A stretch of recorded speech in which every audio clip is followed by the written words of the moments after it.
Hindi club में फिर से आपका एक बार स्वागत है। ये वीडियो विशेष रूप से सीटेट से संबंधित है। आज इस वीडियो में हम कोशिश करेंगे कि बहुत कम समय में मैथ पेडागोजी यानी गणित शिक्षा शास्त्र को पढ़ा के ख़त्म करते हैं। और सबसे पहले ये बता दें कि कल वीडियो में जो पढ़ाया गया था ना, उसका थोड़ा सा हिंट्स इस वीडियो में दे देते हैं कि क्या कुछ आपने समझा था, ताकि अगर कल का वीडियो आपने नहीं देखा होगा तो भी कुछ फ़ायदा हो जाए। इसे पूरा फ़ायदा तो नहीं होगा, लेकिन कुछ हद तक फ़ायदा हो जाए।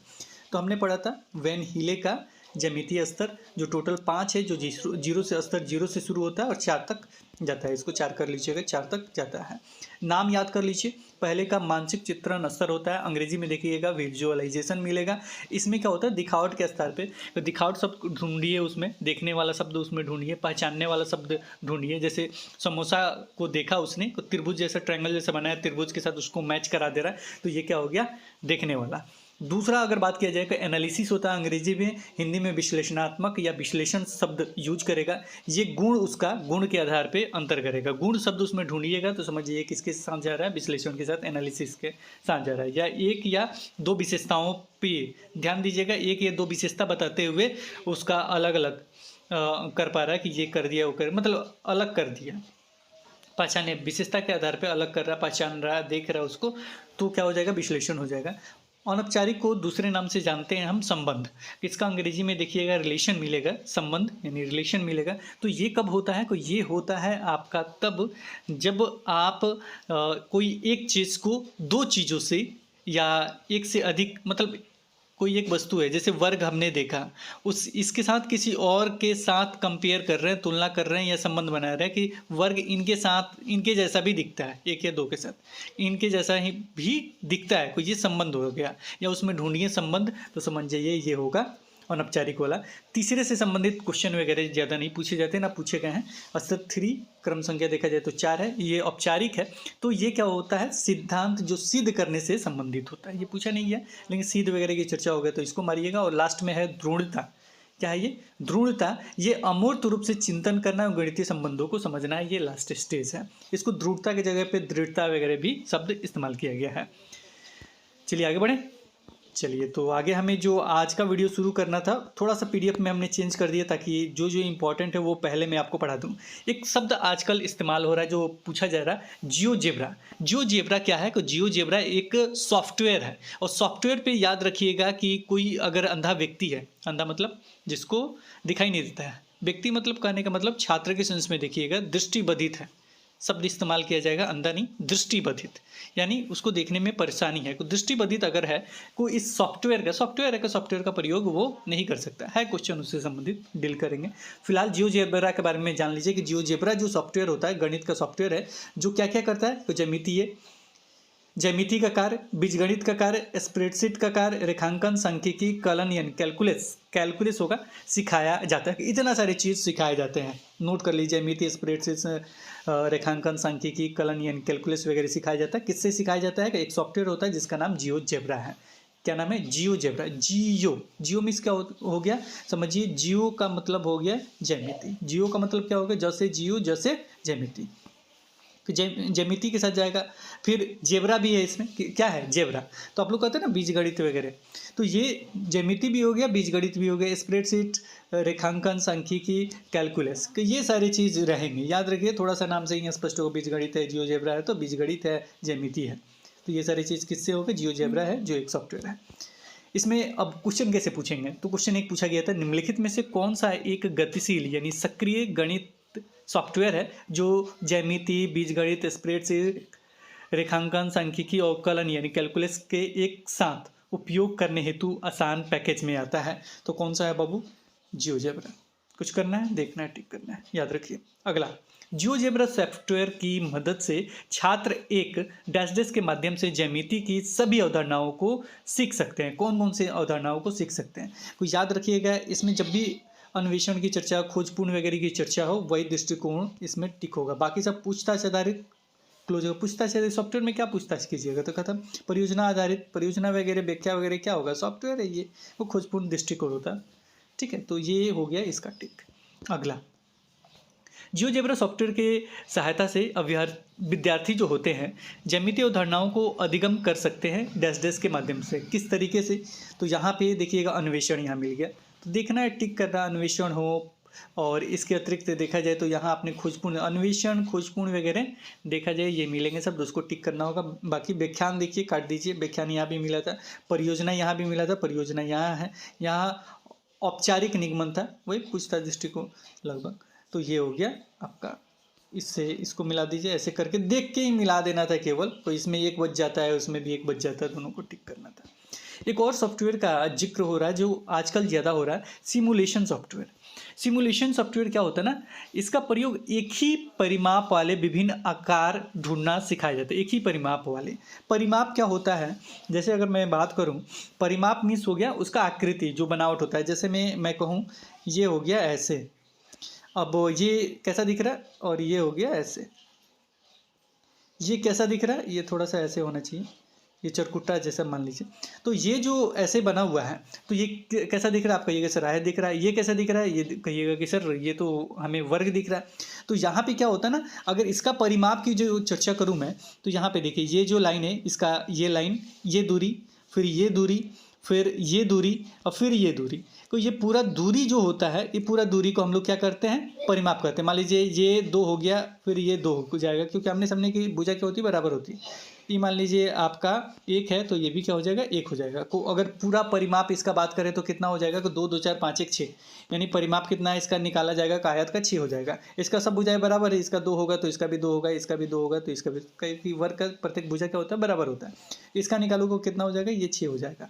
तो ये परिमाप जो समान परिमाप होता है, यानी इसका भी 2 2 4 5 6 हो गया, 2 2 4 2 6 8 हो जाएगा, सॉरी इसका कितना हो जाएगा, 8 हो जाएगा। कितना हो जाएगा बाबू, इसका 8 हो जाएगा। तो इसमें क्या होता है, तो ये परिमाप हम आपको समझा रहे थे कि जो परिमाप है वो परिमाप इस तरीके से उसको निकालते हैं। अगर परिमाप, तो इसी आकृति को, ये जो आकृति है, ये जो बनावट है, इसी को क्या करता है, जो समान आकृति होता है, दोनों समान है, तो आपको ये नहीं सर इसका तो परिमाप 8 है, इसका 6 है, तो दोनों असमान है, तो ये क्या करता है, प्रयोग करके एक ही परिमाप वाले विभिन्न आकृति को ढूंढना सिखाया जाता है। एक ही परिमाप वाले, यानी जिसका परिमाप अगर इसका 6 है तो इसका भी अगर 6 होता तो उसको ढूंढता है। इसका 8 या 8 है, इसका भी 8 है, तो दोनों को देखता और ढूंढता। तो ये कार्य इनका था। ठीक है, क्लियर हो गया। अब आगे बढ़ते हैं, तो इसमें क्वेश्चन ले लेते हैं। इसमें क्वेश्चन देखा जाए तो पहला क्वेश्चन ले लेते हैं, सिमुलेशन सॉफ्टवेयर का प्रयोग करके निम्नलिखित में से कौन सबसे अच्छा पढ़ाया जा सकता है। विभिन्न आयामों वाले आयतों के विभिन्न तरह के आयाम है, उसके आयत की लंबाई विभिन्न वाला तो ऐसे ही गलत हो जाएगा क्योंकि समान देखता है।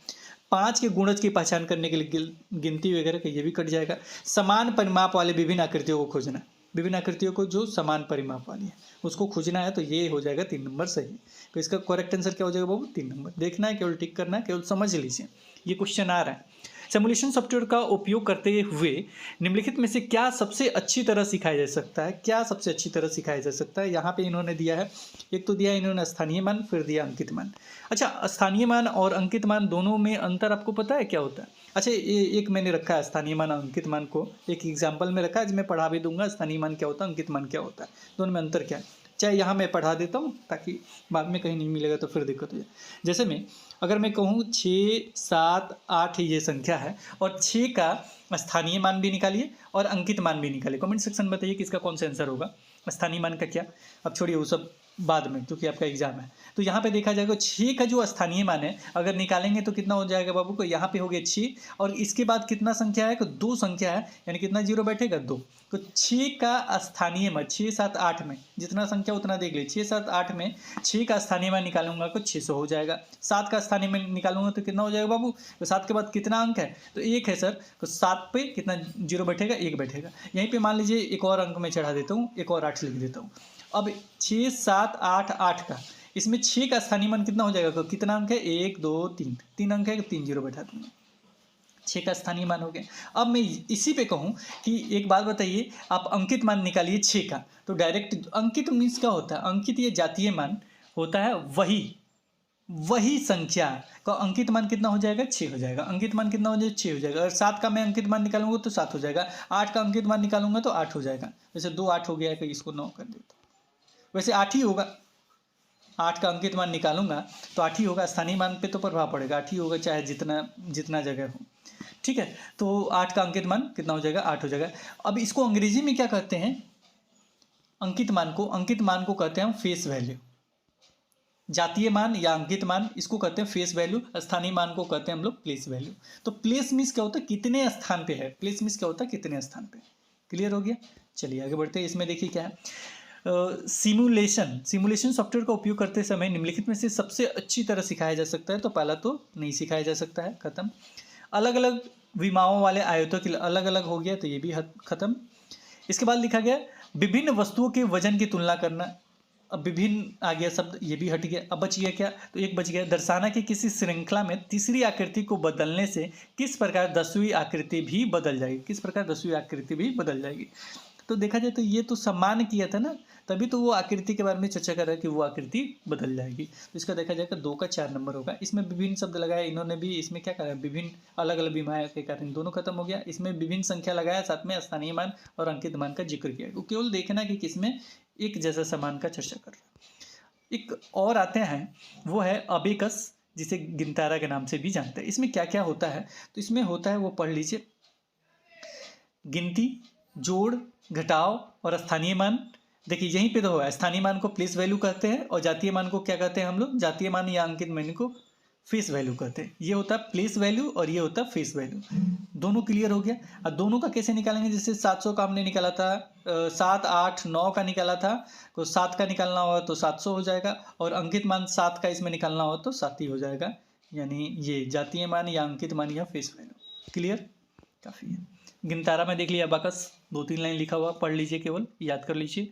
अबेकस एक प्राचीन गणितीय यंत्र है जो जोड़, घटा, गुणा, भाग और आसान सवालों के अलावा मुश्किल गणितीय सवाल जैसे भिन्न एवं वर्गमूल के सवालों को भी हल करने के लिए इस्तेमाल किया जा सकता है।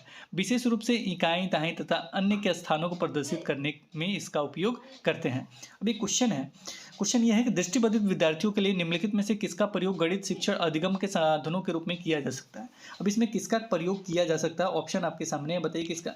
जो सॉफ्टवेयर होगा उसका उपयोग नहीं किया जा सकता। जियो बोर्ड सॉफ्टवेयर है, नहीं जियो बोर्ड तो अभी पढ़ाया नहीं है, जियो बोर्ड छोड़ दीजिए। जियो जेब्रा हमने पढ़ाया है। जियो जेब्रा क्या है, एक सॉफ्टवेयर है जिसका प्रयोग नहीं किया है। ग्राफिक कैलकुलेटर क्या है, एक तरह का सॉफ्टवेयर है, कैलकुलेटर, उस पर टिप टॉप देख के करना होगा, तो ये भी आपका हट जाएगा। जो बच गया वो करेक्ट आंसर होगा। दृष्टिबाधित है क्योंकि उसे दिखाई नहीं दे रहा, कि जियो बोर्ड का प्रयोग कर सकते हैं हम लोग, गिनतारा यानी अबेकस का प्रयोग करके उसे सिखाया जा सकता है।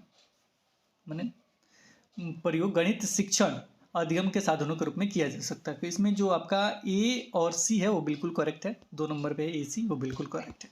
आगे बढ़ते हैं, जियो बोर्ड के बारे में कुछ समझ लेते हैं, क्योंकि जियो बोर्ड के बारे में चर्चा था कि दृष्टिबाधित जो है वो इस्तेमाल कर पा रहे हैं। क्या है जियो बोर्ड, इसके माध्यम से छोटे बच्चे को ज्यामिति के आधारभूत ज्ञान दिया जाता है। ज्यामिति के आधारभूत ज्ञान किससे दिया जाता है, छोटे बच्चों को जियो बोर्ड की सहायता से दिया जाता है। जियो प्लस बोर्ड, जियो मीन्स हो जाता है ज्यामिति, बोर्ड मीन्स एगो काठ का बोर्ड, काठ का क्या होता है, बोर्ड समझ जाइए। तो ये समझ जाइए कि जियो बोर्ड यानी एक बोर्ड हो गया जिसपे जियो यानी ज्यामिति के आधारभूत ज्ञान दिया जाए, वो भी छोटे बच्चे को।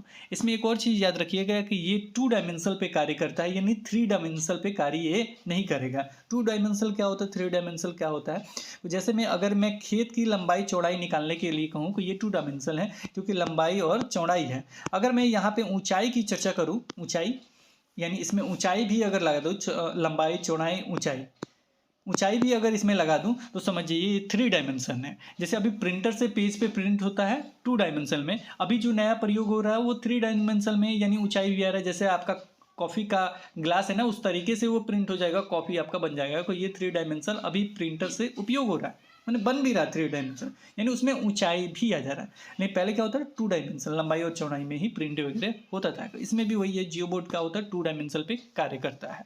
ठीक है, अगर इसमें 2 डायमेंशन 3 डायमेंशन में हमेशा एक क्वेश्चन आता है, हो सकता है इसमें हो, तो उसमें एक प्रश्न आता है ये है कि अगर क्षेत्रफल की चर्चा है तो 2 डायमेंशन में निकालेंगे कि 3 डायमेंशन को, क्षेत्रफल वगैरह लंबाई चौड़ाई में निकल जाएगा। लेकिन वही आयतन की जब चर्चा करेंगे, आयतन गणित में कैसे निकालते हैं, लंबाई गुणे चौड़ाई गुणे ऊंचाई को, जब भी आयतन की ऊंचाई करेंगे किसका होगा, 3 डायमेंशन में, 3D में, क्योंकि ऊंचाई भी इसमें जुड़ जाता है। कोई ये क्वेश्चन होगा कि आयतन समझिए 3 वाले में चल जाएगा, 3 डायमेंशन। कोई वही यहाँ का द्विविमीय, हिंदी में इसको कहते हैं द्विविमीय। द्विविमीय आकृति का ज्ञान दिया जाता है, जैसे में किसमें होगा, त्रिभुज का, वर्ग का, आयत का, वृत्त का भी। वृत्त का परिधि, आयत का क्षेत्रफल वगैरह परिमाप क्षेत्रफल, वर्ग का क्षेत्रफल परिमाप वगैरह, त्रिभुज का विवेश है। अब इसको पढ़ लेते हैं, ज्यामितीय आकृति और विशेषताएं इसमें देखा जाता है। अब पढ़ लीजिए जो आपके बुक में दिया है। जियोबोर्ड बहुत ही उपयोगी उपकरण है। इसका प्रयोग बच्चों को त्रिकोण, वर्ग, आयत जैसी ज्यामितीय आकृति देखने के लिए किया जा सकता है। और एक और चीज इसमें होता है, जियोबोर्ड का प्रयोग जो होता है वो पूछा भी गया प्रश्न, वर्ग और आयत के बीच का अंतर भी जियोबोर्ड की मदद से दर्शाया जा सकता है। वर्ग और आयत के बीच का अंतर किसकी मदद से दर्शाया जा सकता है, पूछेगा किसकी मदद ले सकते हैं बच्चे, कुछ जियोबोर्ड का मदद ले सकते हैं। जियोबोर्ड तो जमीन पर भी आसानी से बनाया जा सकता है। इसके लिए चित्र 5, ये चित्र 5 है आपका, में दिखाया गया अनुसार जमीन पर एक आयताकार क्षेत्र चिन्हित करके उसमें 9 या 16 या उससे भी ज़्यादा बराबर आकार की टहनियाँ या तिलियाँ लगाई जा सकती है। तो इस तरीके से आप जियोबोर्ड तैयार कर सकते हैं। चलिए अब प्रश्न करते हैं। जियोबोर्ड को पढ़ाने के लिए एक प्रभावी उपकरण है। जियोबोर्ड पढ़ाने के लिए एक क्या है, एक प्रभावी उपकरण है। किसको पढ़ाने के लिए, यहाँ पे इन्होंने क्या क्या दिया है, सममिति का उदाहरण, सममिति वगैरह की चर्चा किया नहीं किया, खत्म। इसके बाद क्या है, 2D और 3D आकृतियों के बीच अंतर। 2D और 3D हमने बताया, 3D तो इसमें चर्चा ही नहीं, केवल 2D है, तो ये भी कट गया, ये भी कट गया, बच गए हैं और 2 ज्यामितीय आकृति और उनके गुण के बारे में। जाहिर सी बात है, वही तो हम पढ़ा रहे थे। जियोमेट्री मीन्स क्या होता है, ज्यामितीय आकृति और उनकी विशेषताएं। कुछ करने नहीं, वो लाइन तक लिखा हुआ है, बहुत पहले हमने पढ़ाया था, वो क्वेश्चन में पूछा है। ज्यामितीय आकृति और उनके गुण की चर्चा है। एक और है बुनियादी ज्यामितीय उदाहरण है, जैसे किरणें, रेखाएं, कोण। अब इसमें कोण वगैरह की चर्चा आ गई, जिसके कारण ये खत्म हो गया। ज्यामितीय आकृति और उनके गुण वगैरह की चर्चा है, तो ये हो गया खत्म। अगला क्वेश्चन, जियोबोर्ड के उपयोग में निम्नलिखित में से कौन सी अवधारणाएं सिखाया जा सकती है। इसमें कौन सा सिखाया जा सकता है ये बताइए। आ गया तो अच्छा सा क्वेश्चन, कौन सी अवधारणाएं सिखाई जा सकती है। एक है चौपड़ और क्षेत्रफल। चौपड़ एक अलग शब्द जोड़ दिया, और क्षेत्रफल तो सिखाया जा सकता है, लेकिन चौपड़ के कारण ये खत्म। दूसरा है आयतन और क्षेत्रफल। आयतन हमने बताया कि आयतन किस में होता है बाबू, लंबाई गुणे चौड़ाई गुणे ऊंचाई होता है, जिसके कारण ये खत्म, क्योंकि ये 3D में होता है। 2D हमें सिखाना है। अब 2D में क्या होता है, क्षेत्रफल और परिमाप। क्षेत्रफल और परिमाप किस में होता है, 2D द्विविमीय में होता है। डी कैपिटल लिख देते हैं। कुछ 2D में होता है, कुछ क्षेत्रफल और परिमाप इसमें होगा। अब फिर आगे ये चौपड़ और सममिति को, ये ऐसे ही करेक्ट कट गया, तो इसका देखा जाए तो करेक्ट आंसर क्या होगा, क्षेत्रफल और परिमाप। करेक्ट। चलो एक और प्रश्न था, मनकों का प्रयोग। मनकों का प्रयोग किन अवधारणाओं को समझने में किया जा सकता है, को याद रखिएगा। मनकों का प्रयोग जो होता है, मन का मीन्स लकीर वगैरह जैसा होता है, वही समझ जाइए। संख्या, बोध, भिन्न, प्रतिरूप। ज़्यादा समझने की जरूरत नहीं है, केवल याद करने की जरूरत है आज।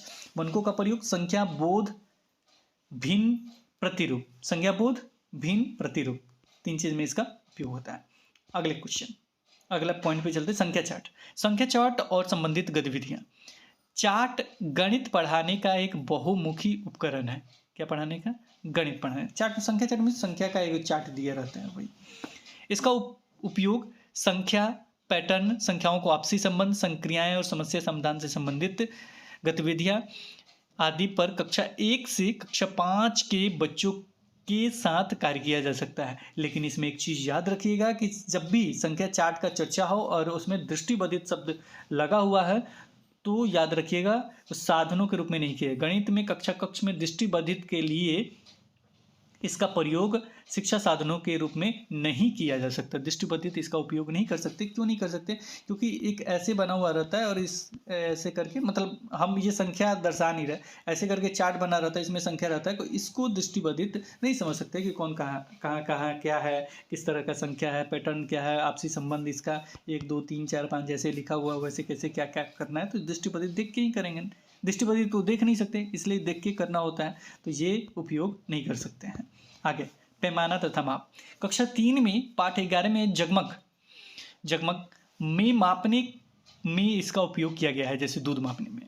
प्राथमिक स्तर पर शिक्षार्थियों को माप का संदर्भ पढ़ाने के लिए प्रमाणिक मापों का उपयोग अप्रमाणिक मापों के बाद करना चाहिए। अब ये कह क्या रहा है, प्रमाणिक माप और अप्रमाणिक माप क्या है। जैसे मैं प्रश्न पूछेगा ये आपसे, प्रमाणिक अप्रमाणिक माप कभी पूछ दिया तो कैसे उत्तर देंगे। तो देखिए होता क्या है, प्रमाणिक मीन्स एक, जैसे कहते हैं ना, ये लीटर है, चाहे ये है वो है, कोई ना कोई एक दर्ज करते हैं कि ग्राम में है कि लीटर में है कि किस में है, तो ये प्रमाणिक हो गया। अप्रमाणिक क्या हो गया ना, कि पहले सबसे पहले कहते हैं हम लोग बीता से मापो, हाथ से मापो, ऐसे मापो, धागा से मापो, इससे मापो। इससे हम लोग क्या करते हैं, पहले मापते हैं कि कितना लंबा है, तो इतना सर धागा, इतना धागा है, चाहे इतना हाथ से 4 उंगली है, 5 उंगली। तो इस तरीके से अप्रमाणिक मापों को क्या करते हैं हम लोग, अप्रमाणिक मापों को इस्तेमाल करते हैं। तो इसमें कह क्या रहा है, प्राथमिक स्तर पे शिक्षार्थियों को माप का संदर्भ पढ़ाने के लिए प्रमाणिक मापों का उपयोग, यानी जो भी प्रमाणिक मापों का उपयोग हो उससे अप्रमाणिक मापों के बात करना चाहिए। यानी सबसे पहले उसे क्या कहेंगे, चलो उंगली से नापो, कितना उंगली है बाबू, 1 2 3 4 उंगली है, इसका लंबाई इतना लंबा है। तो अच्छा कितना हाथ है बाबू, अच्छा 1 हाथ 4 उंगली है। तो ये अप्रमाणिक माप से पहले नपवा लेंगे। उसके बाद क्या करेंगे, प्रमाणिक माप आएगा, उसके बाद प्रमाणिक माप। पहले को तुलना करना होता है, फिर आपका आता है अप्रमाणिक माप, उसके बाद आता है प्रमाणिक माप, उसके बाद आपको सारा कंसेप्ट क्लियर होता है।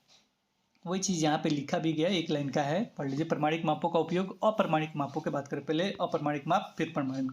इससे होता क्या है, इससे मापन में त्रुटियों का पता चलता है और प्रमाणिक माप का महत्व बढ़ जाता है। यानी आपका ये देखिए, आपका 4 उंगली था ना, उनकी उंगली से मापे तो कितना हुआ, 3 ही उंगली हुआ, क्योंकि हो सकता है मोटा पूरा खा पी के बैठा होगा, 3 ही उंगली में भर गया होगा। तो इससे क्या होगा, देखिए उनकी उंगली में कितना, 3 ही उंगली से हो जा रहा है। अब इसके लिए ऐसा होना चाहिए ना कि सभी को पता चले कि कितना उंगली है, बराबर हो जाएगा। इसके लिए हम क्या इस्तेमाल करेंगे बाबू, अब वो इंची टेप वाले के आएंगे ना, उससे मापेंगे तो हाँ इतना दूरी हो रहा है, ये क्लियर हो जाएगा। आई बात समझ, क्यों अप्रमाणिक पहले फिर प्रमाणिक कैसे, फिर दोनों में डिफरेंस हो जाएगा, दिमाग में बैठ जाएगा। उसके बाद बच्चा को समझ में आएगा कि त्रुटियों का पता चल जाएगा और प्रमाणिक माप का महत्व भी बढ़ जाएगा।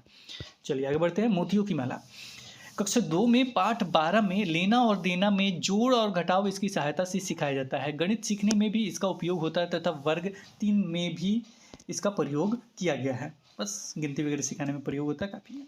टाइल, सूत्रों का प्रयोग किए बिना अध्यापक टाइल तथा ग्राफ पेपर जैसे साधनों का शिक्षा अधिगम सामग्री का प्रयोग यह दर्शाने के लिए कर सकता है कि विभिन्न आयामों वाले 2 आयतों का क्षेत्रफल समान हो सकता है।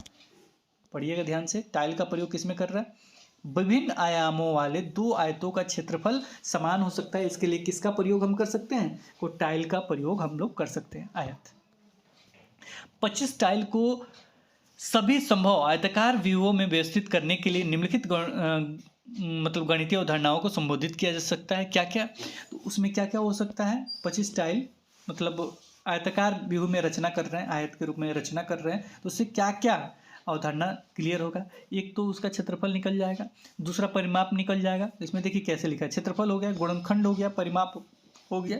जबकि क्या क्या नहीं निकल सकता है, आयतन नहीं निकल सकता है। याद रखिएगा क्या नहीं निकल सकता है, आयतन नहीं निकल सकता है। क्षेत्रफल गुणनखंड परिमाप निकल सकता है, लेकिन आयतन नहीं निकलेगा।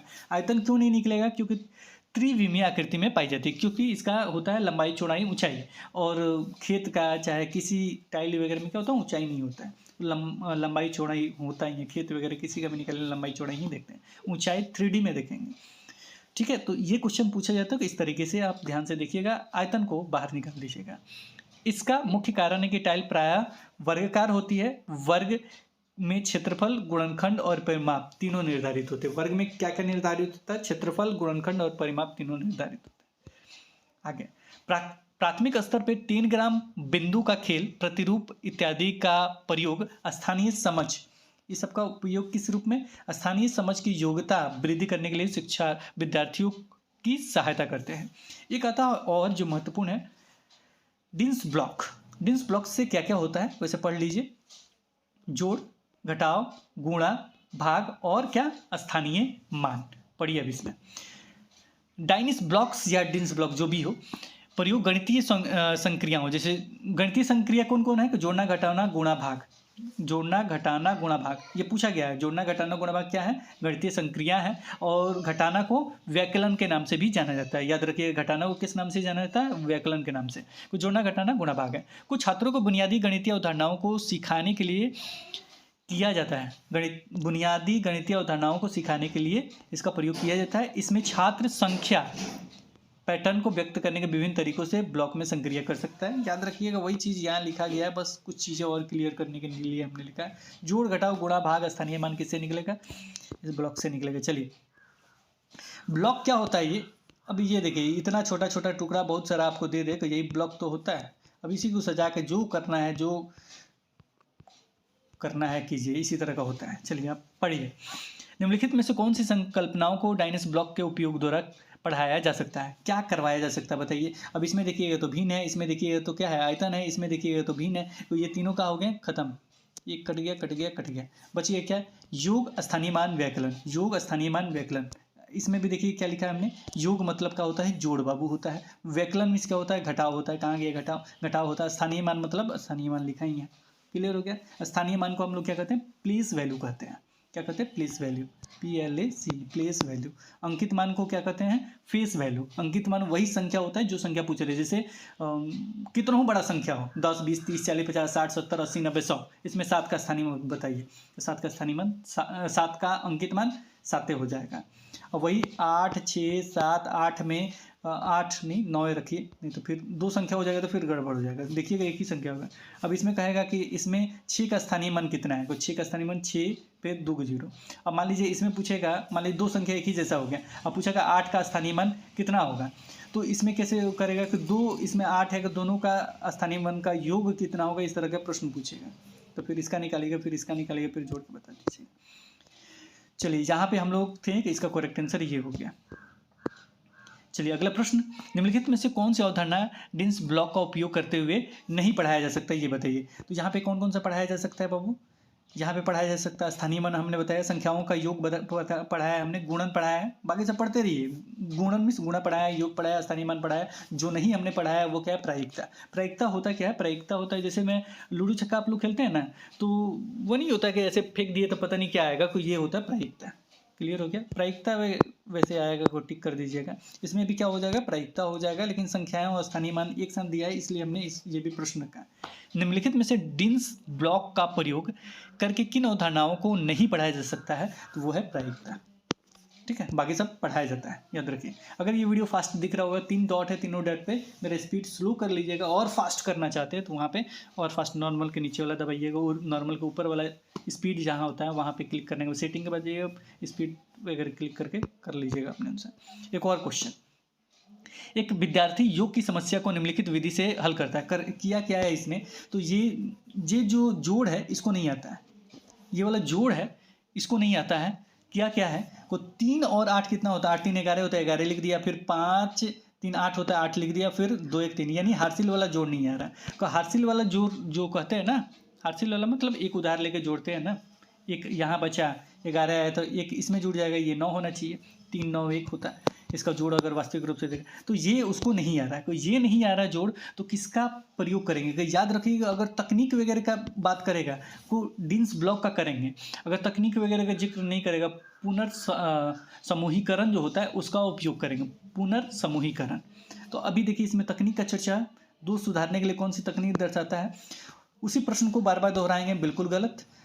उत्तर को सही, छात्र को सही उत्तर दे दे, इससे क्या होगा, रटंत विद्या आ जाएगा, इसलिए सही उत्तर पे नहीं जाएंगे। और चौथा है, अभ्यास के लिए समान प्रकार की समस्याएं दें, बार बार अभ्यास कराते रहें। हो सकता है कि एक बार जब उसके दिमाग में बैठ गया कि यही होगा, कि सब में वही गलती कर देगा, जिसके कारण ये तीनों कार्य नहीं करेंगे। उसका क्या है, कंसेप्ट क्लियर कर रहा है। कंसेप्ट क्लियर दो तरीके से पुनर्समूहीकरण द्वारा किया जा सकता है, नहीं तो किसका प्रयोग, पुनर्समूहीकरण। देखिए इसमें नहीं दिया, कितना दिमाग लगाएं, नहीं आगे वही रखें, पुनर्समूहीकरण आगे वही रखती है, ताकि आपको कंफ्यूजन नहीं हो, पूरा पढ़ा देंगे, चिंता मत कीजिए। डिन्स ब्लॉक का उपयोग करके स्थानीय मान की अवधारणा को सुदृढ़ करें, डिन्स ब्लॉक का उपयोग करके स्थानीय मान की अवधारणा को क्या करें, सुदृढ़ करें। देखना है, टिक करना है।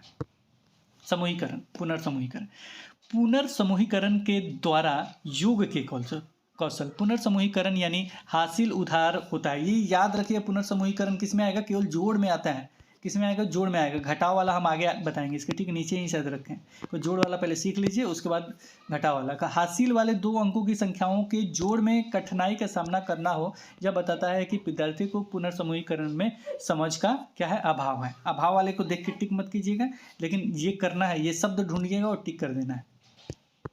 एक कक्षा में अधिकांश छात्र कहते हैं कि 270 + 34 21 40 होता है। जोड़ा किसने, इन्होंने, को 0 में 4 जोड़ा, 4 आ गया। अब 7 3 10 हो गया, को इन्होंने लिख दिया 10, ये आगे वाला 2 का 2 लिख दिया, बीच में 7 3 10 आया, 10 लिख दिया, इधर का 4 आया, 4 लिख दिया। इसका करेक्ट आंसर क्या होता है बाबू, करेक्ट आंसर पे नहीं जाना, लेकिन मैं बता देता हूँ, ये हो जाता है 3, और ये होता है 0, और ये होता है 4। ऐसे आना चाहिए था, लेकिन इन्होंने ऐसे बना दिया, यानी 10 का 10 लिख दिया, आगे वो जोड़ नहीं पा रहे हैं, यानी उनमें बीमारी किस का है, पुनर्समूहीकरण का। बीमारी मत कह दीजिएगा, ऑप्शन में टिक मत कर दीजिएगा, एक तरह का भ्रांति है जिसे दूर किया जा सकता है, किसके द्वारा, इस भ्रांति को दूर करने के लिए कौन सी अवधारणा दोहराना सबसे उपयुक्त है? तो वो हो जाएगा आपका करेक्ट आंसर पहला, जोड़ने के समय पुनर्समूहीकरण, जोड़ने के समय पुनर्समूहीकरण। बाकी सब देख के काटना है। यहीं तक है ना? हाँ, यहीं तक है।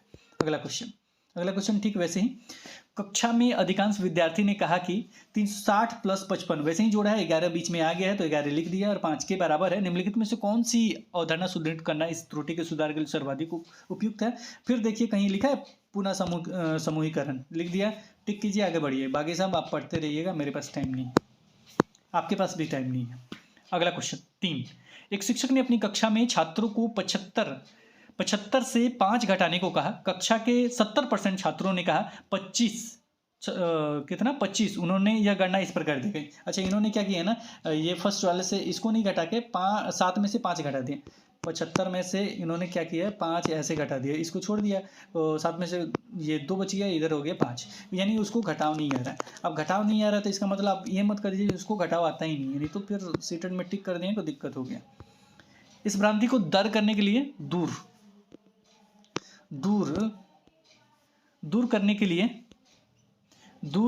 के लिए सबसे उपयुक्त पहला कदम कौन सा है?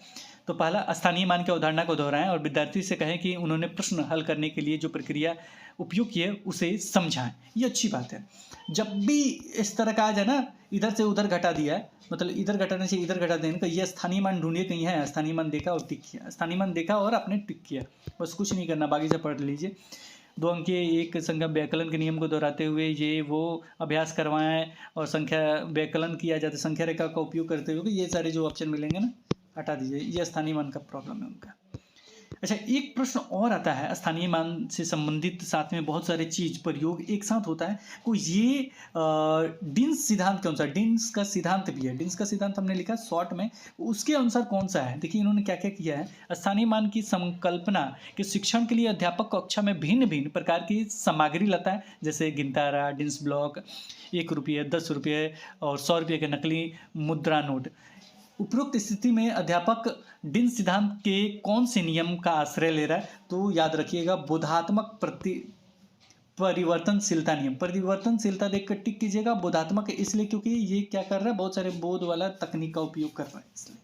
ठीक है, अब इनका सिद्धांत देखा जाए तो चारों सिद्धांत के बारे में एक लाइन है, पढ़ लीजिए। रचनात्मक सिद्धांत, और गतिविधियों की रचना में अवधारणाओं का निर्माण हमेशा विश्लेषण से पहले होना चाहिए, तो रचनात्मक हो जाएगा। गतिक नियम, यानी जो भी मूर्त सामग्री वगैरह का प्रयोग करके उसका सारा चीज कीजिए तो वो हो जाएगा गतिक। बोधात्मक तो बता दिए, लेकिन पढ़ लीजिए। बोधात्मक परिवर्तनशील नियम या एक से अधिक अभिव्यक्त सिद्धांत, पढ़िएगा घर पे, क्योंकि एग्जाम का टाइम नहीं है, वैसे शॉर्ट तरीके से हम समझा रहे हैं तो समझ लीजिए, उतना ही काफ़ी है। गणितीय परिवर्तनशीलता के सिद्धांत, परिवर्तन से जुड़ी अवधारणाओं को उन अनुभवों से सीखा जाना चाहिए जिसमें परिवर्तन की सबसे बड़ी संभावित संख्या वगैरह शामिल है, उसके बारे में। एक और क्वेश्चन आ रहा है जॉर्ज पोलिया से संबंधित। जॉर्ज पोलिया का जो समस्या समाधान के चरण है, 4 चरण है, तो उसको कैसे सजाएंगे इसके बारे में, और इसमें कोई दिक्कत नहीं होने वाला, चारों चरण है, इसको मतलब आराम से सजा लीजिए। इसके साथ ही 2 शायद इनके उद्देश्य भी हैं, एक बार देख लीजिएगा, पूछा तो नहीं गया है मेरे ख्याल से, DSSB वगैरह में पूछा जाता है जॉर्ज पोलिया से संबंधित। इसमें बस यही एक क्वेश्चन पूछा गया था, शायद 1 या 2 क्वेश्चन पूछा गया था। कुछ जॉर्ज पोलिया का नाम आजकल पूछ रहा, समझ ही रहे, DSSB या KVS से भी अब टच में रह रहा है, क्योंकि बहुत सारे एग्जाम देने पड़ रहे हैं ना, क्वेश्चन बैंक सेट करना। चलिए जॉर्ज पोलिया के बारे में जान लीजिए। मान लीजिए ये 4 हैं, चारों को इनको क्या करना है, क्रम से सजाना है, तो क्या होगा पहले बताइए। सबसे पहले क्या करेंगे ना, किसी भी समस्या, कोई कितना बड़ा समस्या होगा, सबसे पहले समस्या को क्या करेंगे, समझेंगे। समस्या को क्या करेंगे, समझेंगे। तो समस्या को समझेंगे, ये पहला हो गया। इसके बाद क्या करेंगे ना, समस्या को हमने जब समझ लिया तो एक योजना तैयार करेंगे। क्या करेंगे, समझने के बाद क्या करेंगे बाबू, एक योजना तैयार करेंगे, और योजना तैयार करने के बाद उसे प्रोसेस में डालेंगे, यानी क्रियान्वित करेंगे, यानी योजना को क्रियान्वित करेंगे। सबसे पहले समस्या को समझा, ठीक है, ये समस्या है, ठीक है, अब हमको प्लानिंग करना होगा कि हम क्या करें कि ये ठीक हो जाए। अच्छा, ये वाला प्लान तो इस समस्या पे काम हो जाएगा। प्लान हमने मतलब सोच लिया कि ये प्लान हमको लगाना है, तैयार कर लिया अपना प्लान, और उसके बाद उस पर अप्लाई कर दिए, यानी क्रियान्वित कर दिए।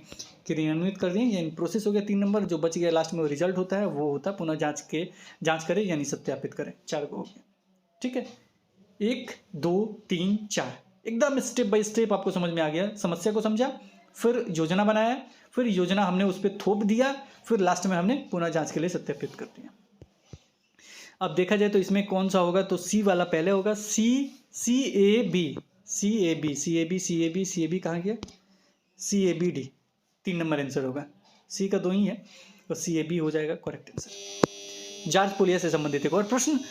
जॉर्ज पोलिया के अनुसार निम्न में से कौन सा गणित में समस्या समाधान से न्यूनतम संबंधित है? समस्या समाधान से न्यूनतम संबंधित है, ये आपको बताना। न्यूनतम मीन्स होता है सबसे कम, तो सबसे कम कौन हो जाएगा? जो इंडिविजुअल एक चीज़ पे इंडिकेट करता हुआ एकमात्र वगैरह लेकिन वगैरह पे जिक्र हो, वही वो हो गया समस्या का एकमात्र प्रत्यक्ष हल खोजना। प्रत्यक्ष हल खोजना एकमात्र, बाकी सब ठीक है, उत्तर की व्याख्या करना ये सारी चीज़ ठीक है, याद रखिएगा इनके अनुसार।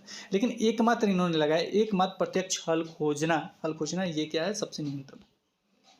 ठीक है, आगे बढ़ते हैं। 10 ग्राम द्वारा भी ज्यामितीय आकृति का ज्ञान चित्र के माध्यम से दिया जाता है। अब यहाँ पे कमेंट सेक्शन में कोई लिखना चाहेगा ज्यामितीय ज्ञान वगैरह के बारे में, कौन कौन किसका इस्तेमाल होता है, सॉफ्टवेयर वगैरह सब लेके ज्यामिति में। 10 ग्राम में भी उसका नाम डाल दीजिए, लिखिएगा तो अच्छा लगेगा। 3 ग्राम कक्षा 3 लेसन 5 आकृतियों का कमाल में इसका उपयोग हुआ है 10 ग्राम में। 10 ग्राम, अच्छा इसमें और कुछ नहीं बताया ज्यामितीय वाला केवल। 10 ग्राम चीन की एक पुरानी पहेली है। 10 ग्राम के अलग अलग टुकड़ों से हम कई जानवरों, इंसानों और चीज़ों की आकृतियाँ बना सकते हैं। इस किताब के 201 पेज पर तुम्हें चित्र में दिखाए गए वर्ग की तरह एक वर्ग मिलेगा। इसे ध्यान से काटकर बाहर निकालो। इसके टुकड़ों को काटकर अलग करो। 5 टुकड़ों का एक समूह 5 टुकड़ों वाला 10 ग्राम कहलाता है। इन टुकड़ों का इस्तेमाल करके नीचे दी गई आकृति बनाओ। अब एक आकृति दी गए थे, उसी तरह इसको बनाना था। NCERT में था, थोड़ा सा इसके बारे में हमने बताना था, वो हमने बता दिया। अब चलिए इस पर कुछ क्वेश्चन है, उसे कर लेते हैं। क्वेश्चन इससे संबंधित नहीं है लेकिन समझिए वही है। एक गणित के अध्यापक ने विद्यार्थियों से एक 10 ग्राम में दिए गए सभी आयतों को पहचानने के लिए कहा। सभी आयतों को क्या करने के लिए कहा?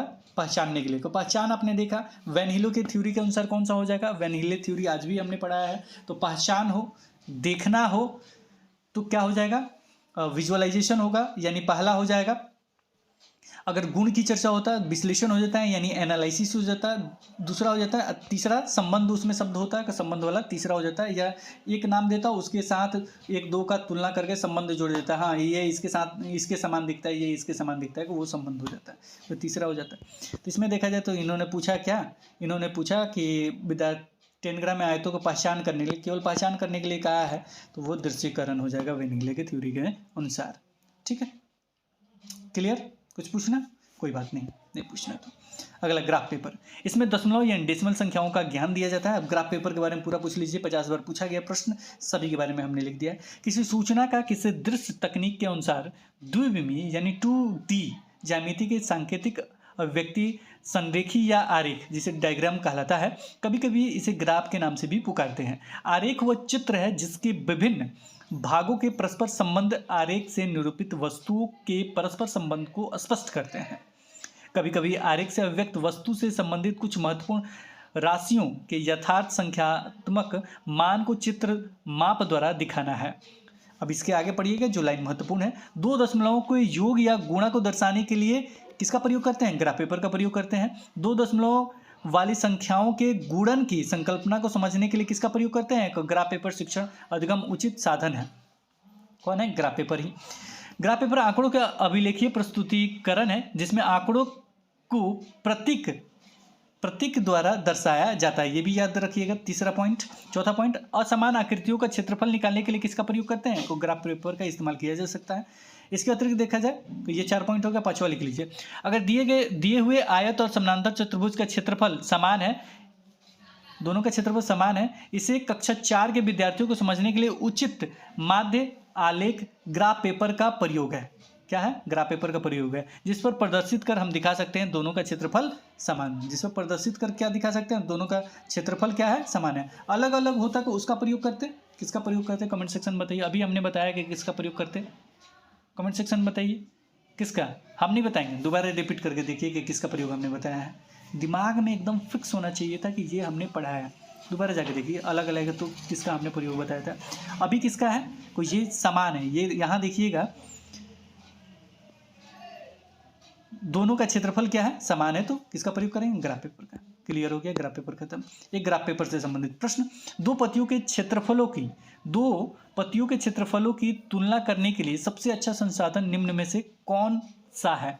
अब यहाँ बताइए कौन सा है, जियो बोर्ड है, ग्राफ पेपर है, ये सब तो हटा दीजिए, तो जियो बोर्ड होगा कि ग्राफ पेपर होगा। दो पतियों के क्षेत्रफल की तुलना करने के लिए सबसे अच्छा संसाधन कौन सा है, जियो बोर्ड है कि ग्राफ पेपर है। दो पतियों का क्षेत्रफल, दो पति एक जैसे होते हैं, एक समान होते हैं, तो उसका देखने के लिए हम किसका प्रयोग करेंगे बाबू, ग्राफ पेपर का प्रयोग करेंगे। और जियो बोर्ड का कब प्रयोग करेंगे, जब एक आयत है और दूसरा क्या है, वर्ग है, और दोनों को अंतर करने के लिए, दोनों मतलब अलग अलग ये ठीक है, तब किसका प्रयोग करेंगे, तो जियो बोर्ड का करेंगे। जियो बोर्ड एक बार फिर से दिखा देते हैं आपको, वो लाइन इंपॉर्टेंट है, आपको याद होना चाहिए। जियो बोर्ड यहाँ पे चला गया, जियो बोर्ड यहाँ पे देखिए, वर्ग और आयत के बीच का अंतर भी जियो बोर्ड की मदद से दर्शाया जा सकता है। वर्ग और आयत के बीच के अंतर को, एक वर्ग है दूसरा क्या है, आयत है, उसके बीच के अंतर को इसके माध्यम से दिखाया जा सकता है। क्लियर हो गया, ये चीज़ हम आपसे पूछ रहे थे। अब चलिए यहाँ पे थे हम लोग, अब यहाँ पे शायद नीचे चले गए।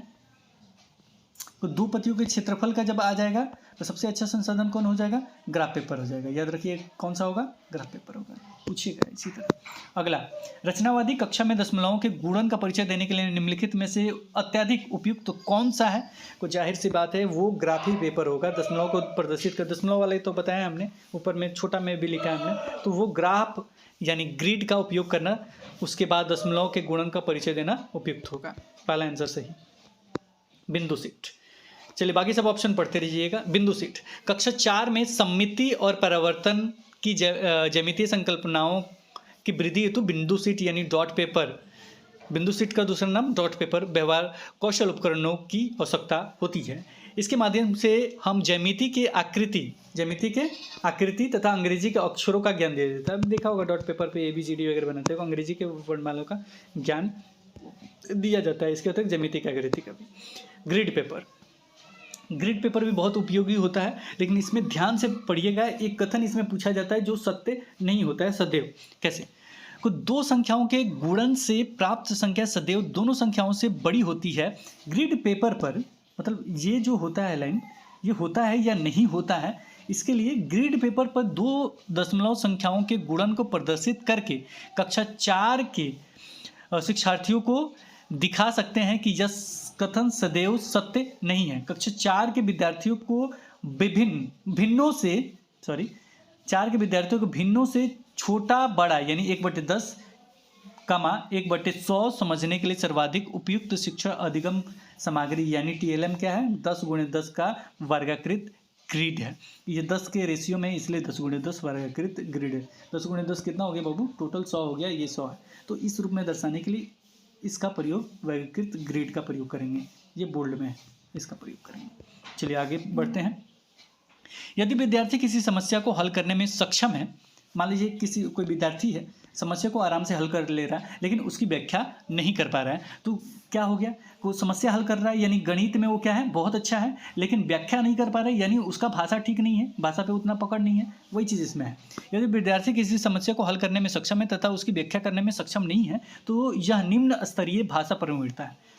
यानी वो क्या व्याख्या नहीं कर पा रहे, यानी बोल नहीं पा रहा है, यानी भाषा क्या होगा, निम्न में कम होता है, निम्न स्तरीय भाषा प्रवीणता है। उच्च स्तरीय गणितीय प्रवीणता को प्रदर्शित करता है। उच्च स्तरीय यानी गणित बहुत अच्छे से बना लेता है, मैथ वगैरह सब अच्छे से बना लेता है, तो ये क्या हो गया, उच्च स्तरीय गणित में उच्च स्तरीय गणितीय प्रवीणता को प्रदर्शित करती है। एक आता है शाब्दिक प्रश्न क्या होता है, तो शाब्दिक प्रश्न का उदाहरण देख लीजिए। कक्षा 2 के विद्यार्थियों को योग यानी जोड़ सिखाने के लिए एक शिक्षक के लिए सर्वाधिक उपयुक्त युक्ति क्या है, सर्वाधिक उपयुक्त युक्ति यह है कि वह जोड़ को शाब्दिक प्रश्नों द्वारा प्रस्तुत करें, जोड़ को शाब्दिक प्रश्नों द्वारा प्रस्तुत करें। उदाहरण दिया गया शाब्दिक प्रश्न से संबंधित दो तीन उदाहरण बहुत बहुत सारे उदाहरण है। तो इसमें देखा जाए को एक होता है समुच्चयन संरचना की शाब्दिक समस्या प्रश्न, और दूसरा एक आता है संवर्धन संरचना के शाब्दिक समस्या प्रश्न। संवर्धन मीन्स होता है कि कोई भी एक सामान का वस्तु उसको क्या किया जाए, बढ़ा दिया जाए। उसी मान लीजिए कोई फ़ोन है, फ़ोन अभी इतना रुपये में मिलता है, उसके बाद इतना रुपया उसमें 300-400 रुपये उसमें फिर वृद्धि कर दिया गया, तो ये संवर्धन, वर्धन मीन्स वृद्धि, संवर्धन में से वृद्धि, तो उसका उदाहरण हो गया। समुच्चयन क्या होता है कि समुच्चयन में कुछ टुकड़ी वगैरह में कुछ मिठाई वगैरह चाहे जो भी संतरा वगैरह रखे गए, कुछ और डाल दिए, फिर उसको जोड़ के निकालिए, कुछ और डाल दिए, क्या किया, कुछ और सामान उसमें जा रहा है, को ये होता है समुच्चयन, यानी टोटल का योग। क्लियर हो गया, पढ़ लीजिए। समुच्चयन संरचना की शाब्दिक समस्या। समुच्चयन से तात्पर्य वस्तुओं के संग्रह से है। जैसे एक टोकरी में 15 संतरे हैं, दूसरी टोकरी में 17 संतरे हैं, सब मिलाकर कितने हुए, तो ये समुच्चयन संरचना का शाब्दिक प्रश्न है। इसके अतिरिक्त तो देखा जाए तो एक टोकरी में 5 सेब है एवं उसमें 7 सेब और डाल दिए गए और उसमें डाला गया सामान, याद रखिएगा। तो अब टोकरी में कितने सेब हैं, तो ये हो जाएगा समुच्चयन संरचना का शाब्दिक प्रश्न। अब आता है एक और संवर्धन संरचना शाब्दिक समस्या प्रश्न। एक 9,950 वाले मोबाइल फ़ोन की कीमत में बजट के बाद 375% की वृद्धि हुई। उसी मोबाइल का दाम क्या हो गया और बढ़ गया, तो नई कीमत क्या है, इसके बारे में पूछा जाएगा। निम्नलिखित में से कौन सा कथन, इसमें ऐसे जोड़ दिए हैं, ये हटा दीजिए, कौन सा कथन सही है, तो इसमें से कौन सा उदाहरण, किसका उदाहरण ये, तो संवर्धन संरचना शाब्दिक समस्या का उदाहरण है। आगे, खुला अंत वाला प्रश्न। खुला अंत यानी खुला हो, जिसका एक से अधिक उत्तर हो, वो खुला अंत वाला प्रश्न है। ये अपसारी होता है, यानी सृजनात्मकता होता है, सृजनात्मक चिंतन, अपसारी चिंतन, और खुला अंत वाला ओपन इंडेड, तो ये एक होते हैं। जैसे में अगर एक से अधिक उत्तर है तो वो क्या हो जाएगा, खुला। जैसे कहें हम कोई दो संख्या लिखे जिनका गुणनफल क्या हो 45 हो, कोई दो संख्या लिखे जिसका गुणनफल क्या हो 45 को, इसका उत्तर 2 3 हो सकता है, 9 × 5, 9 × 5 45, और क्या हो सकता है, कितना, 15 × 3 पंक्तियाँ 45। देखा, इसका 2 3 उत्तर हो रहा है, अलग अलग सबका उत्तर हो जाएगा, कोई ये क्या हो गया, खुला अंत वाला प्रश्न। एक आता है बंद उत्तर वाला प्रश्न, फिक्स है कि वही उत्तर हो जाएगा। जैसे उदाहरण के तौर पे 15 × 3 पंक्तियाँ 45, आप 15 × 3 को गुणा किस प्रकार करेंगे, संख्या रेखा का प्रयोग करते हुए 3 × 15 का मान ज्ञात कीजिए। तो ये बंद उत्तर वाला प्रश्न करेगा, ये लंबा से लिख दिया है, लेकिन समझिएगा शॉर्ट में जो होगा उसका एक ही फिक्स उत्तर होगा, चाहे जिस तरीके से निकाले, तो वो बंद उत्तर वाला प्रश्न है। ये अभिसारी होता है, अभिसारी मतलब एक ही। अब टॉर्च की भाषा में देखा जाए, मान लीजिए ये टॉर्च है, अपसारी क्या होता है, बहुत सारी होता है, बहुत सारे किरण निकलता है, और अभिसारी क्या होता है, बंद, यानी जाके एक जगह मिल जाना, एक बिंदु पे क्या जाके ये मिल जाना, यहाँ पे जाके, मतलब ये पूरा फोकस जाके ये उल्टा हमने बना दिया, मतलब एक बिंदु पे जाके ये मिल जाना, बिंदु पे जाके मिल रहा है, और ये क्या हो रहा है, फैल रहा है। उतना नहीं समझना जितना हमने बताया, बंद और खुला उतना समझ गए, काफ़ी है। संख्यांक, संख्यांक क्या होता है, संख्यांक मीन्स जैसे आपने, मैं कह दूँ कि 1 2 3 लिखिए, तो आप हिंदी में लिखेंगे, अरबी में लिखेंगे, रोमन में लिखेंगे, अन्य में लिखेंगे, तो ये क्या होता है, एक तरह का प्रतीक है, इसी को संख्यांक कहते हैं। चलिए पढ़ लीजिए। संख्यांक किसी संख्या का प्रतिनिधित्व करने के लिए प्रयुक्त होता है, या हिंदी, अरबी, रोमन तथा अंकों इत्यादि के रूप में व्यक्त किया जा सकता है। जैसे क ख ग हो गया हिंदी, 1 2 3 हो गया, इस तरीके से लिखेंगे। आपका मतलब अंग्रेजी कह लीजिए, अरबी वगैरह कर लीजिए, अरबी तो नहीं, अंग्रेजी वगैरह कह लीजिए। इसके बाद ऐसे लिखेंगे कि ये रोमन हो गया इत्यादि। अर्थात संख्यांक एक प्रतीक है जिसे संख्या को प्रदर्शित करने में इसका उपयोग किया जाता है। मुझे अरबी के बारे में चर्चा नहीं है, तो जैसे भी अरबी लिखा देता हूँ। फिलहाल ये क ख ग है, ये 1 2 3 है, और ये रोमन में है आपका 1 2 3। तो ये सब क्या है, वो अलग अलग चीज़ों प्रतीक में लिखा जाता है कि ये है आपके संख्यांक। चलिए आगे बढ़ते हैं। प्रारंभिक कक्षाओं में गणितीय अवधारणा के विकास में इसका अनुक्रम क्या होता है। मान लीजिए कोई भी चीज़ आपको गणितीय अवधारणाओं में पढ़ाना है, उसका अनुक्रम क्या होता है, यानी उसका क्रम क्या होता है, ये आपको बताना है। तो सबसे पहले किसी भी चीज़ को पढ़ाने के लिए आपको अनुभव प्रदान करना होता है। क्या होता है, अनुभव प्रदान करना होता है। तो अनुभव प्रदान करने के लिए या तो पूरा जो भी आपके पास कंसेप्ट है उसको लेके जाइए, नहीं तो जो भी चीज़ें होता है तो उसको प्रैक्टिकल तरीके से किसी भी चीज़ को कराइए। जैसे अगर मैं कहूँ 1/4 हमको पढ़ाना है, तो सबसे पहले मैं क्या कहूँगा, उसका ठोस वस्तु ले लूँगा और उसको काट कूट के दिखाऊंगा कि देखो एक सामान को हमने 4 भागों में काटा, ये किया वो किया, यानी उसको ठोस द्वारा, मूर्त वस्तु द्वारा उसके सामने प्रस्तुत किया। दूसरा क्या होता है, भाषा के माध्यम से उसको समझाया, यानी कोई भी उदाहरण वगैरह देके मैंने उसको समझा दिया। उदाहरण देके नहीं, मतलब भाषा के माध्यम से, ये ऐसे काटा, ऐसे काटा, ऐसे काटा, ये भाषा के माध्यम से उसे हमने या कहानी के माध्यम से जो भी हो उसको बता दिया। इसके बाद तीसरा जो स्टेप होता है उसके बाद चित्र बनाने के लिए या चित्र के माध्यम से उसे समझाना, और लास्ट में होता है कि जो भी सिंबल वगैरह बताना था 1/4 हो 1/2 हो, जो भी उसको बताना था वो होता है, यानी प्रतीकात्मक प्रतिनिधित्व का उपयोग, यानी जो भी प्रतीकात्मक है जो भी सिंबल है उसको क्लियर पढ़ लीजिए। पहला होता है अनुभव प्रदान करना, दूसरा होता है भाषा के माध्यम से समझना, दूसरा क्या होता है भाषा के माध्यम से समझना, तीसरा होता है चित्र बनाना। तो पहला में ठोस वस्तु वगैरह वाला ऑप्शन टिक कीजिएगा, दूसरे में अगर भाषा के माध्यम से कहानी वगैरह कुछ है तो दूसरे नंबर पे चला जाएगा, 3 नंबर पे चित्र आएगा, और ये कहानी वगैरह नहीं है तो 2 नंबर पे आपका चित्र आ जाएगा, और चौथा जो होता है सबसे लास्ट में आता है वो होता है आपका सिंबल यानी प्रतीकात्मक प्रतिनिधित्व का उपयोग। अब यहाँ पे कुछ एग्जाम्पल ले लेते हैं, जैसे कक्षा 3 में चतुर्थांश किसको कहते हैं, 1/4 को कहते हैं कि संकल्पना समझाने के लिए उचित अनुक्रम क्या है। तो इसका उचित अनुक्रम है कि पहला ठोस पदार्थ को लेकर उसे चतुर्थांशों यानी 1/4 में उसको बांट देना, दूसरा होता है चतुर्थांश को प्रदर्शित करने वाले चित्र को दिखाना। अब देखिए ये 4 नहीं है 3 ही है, तो उसके बाद चित्र लेके आएंगे, क्योंकि भाषा का माध्यम या कहानी वगैरह का जिक्र नहीं है इसलिए डायरेक्ट चित्र लेके आएंगे 3 नंबर वाला। उसके बाद क्या करेंगे, सैमपट पे उसका प्रतीक जो होता है वो लिख देंगे। क्लियर हो गया, समझ में आ गया, दिमाग में घुस गया, काफ़ी है। आधे की संकल्पना, आधा मतलब 1/2 की संकल्पना कैसे समझाएंगे, तो डायरेक्ट 1/2 बोर्ड पे नहीं लिखेंगे, कैसे समझाएंगे। तो कक्षा 3 के विद्यार्थियों को आधे की संकल्पना का परिचय देने के लिए श्रेणीक्रम क्रियाकलापों की योजना क्या है, बहुत सारे मूर्त पदार्थों को आधे में विभाजित करना, यानी पहले क्या करेंगे मूर्त पदार्थ यानी ठोस पदार्थ को विभाजित करके दिखाएंगे, चलो ये आधा होता है, यानी किसी को 2 भागों में काट दिया आधा पता चल गया। अब किसी को काट के मत दिखा दीजिएगा, मैंने कहने का मतलब वही है। आगे 2 नंबर, कहानी या शब्दों के प्रयोग से आधा प्रदर्शित करना, कहानी या शब्दों के प्रयोग से क्या करना, आधा प्रदर्शित करना। इसके बाद 3 नंबर में चित्र दिखा दिए हम, और 4 नंबर में आधा का चिन्ह लिखना, लास्ट में आधा का चिन्ह लिख दिए। क्लियर हो गया। अच्छा एक चीज़ और इसमें हमको बताना था, बच्चों में संख्या ज्ञान विकसित होने के बाद ही किसका परिचय कराना चाहिए, शून्य का परिचय कराना चाहिए। वैसे भी हमें ज्ञान बाद में मिला, आर्यभट्ट के द्वारा मिला था, तो इसीलिए पहले संख्या ज्ञान उसके बाद शून्य का परिचय। एक क्वेश्चन लेते हैं, प्राथमिक कक्षा के गणित के अध्यापक ने भिन्न की अवधारणा, कौन सा अवधारणा, भिन्न की अवधारणा का परिचय देने के लिए निम्नलिखित में से क्रियाकलाप की योजना बनाई। अब ये योजना बनाते हैं, इसको क्रम के अनुसार करना है मेरे ख्याल से, हाँ क्रम के अनुसार करना है। ABC है, पहला कौन होगा, दूसरा कौन होगा, तीसरा कौन होगा। तो पहला इसमें इन्होंने लिखा है A नंबर पे, विभिन्न प्रकार के भिन्नों को श्यामपट्ट पे लिखना, उनकी विविध विशेषताओं की व्याख्या करना। तो श्यामपट्ट पे लिखने वाला कब होगा बाबू, बाद में होगा ना। तो पहले क्या होगा, पहले प्रैक्टिकल कुछ करा ले, प्रैक्टिकल में आपका B नंबर आ जाएगा। पेपर कागज को मोड़कर क्रियाकलाप करने के लिए समरूप आयताकार पट्टियों और वृत्ताकार कटआउट का प्रयोग करना। थोड़ा सा आवाज़ का दिक्कत आ रहा है यहाँ पे, जानते ही हैं। तो यहाँ पे क्या करना, प्रैक्टिकल रूप से उन्होंने मूर्त रूप से लेके क्या समरूप आयताकार पट्टियों को वृत्ताकार रूप से काट के अलग करने की बात कहा गई। ये कितने नंबर पे चला गया बाबू, 1 नंबर पे। इसके बाद है विविध चित्रों के उपयोग से भिन्नों, जैसे 1/2 3/4 दिखाना। इसके बाद क्या कहेंगे, या तो कहानी कहेंगे, नहीं कहानी होगा तो क्या करेंगे, चित्र दिखाएंगे, 2 नंबर, ये 3 नंबर। तो ये हो जाएगा कौन सा, BCA कहीं दिया है, BCA 1 नंबर पे टिक किया, आगे बढ़ेंगे। कुछ करना ही नहीं है बाबू, आज तो खींचना है।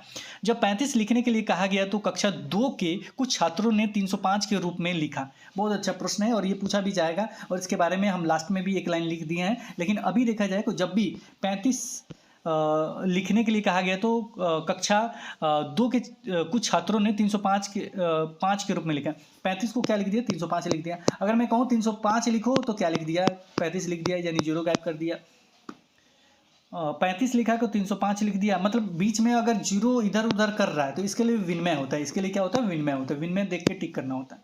इन्होंने क्या किया, जब 35 लिखने के लिए कहा गया तो कक्षा 2 के कुछ छात्रों ने 305 के रूप में लिखा।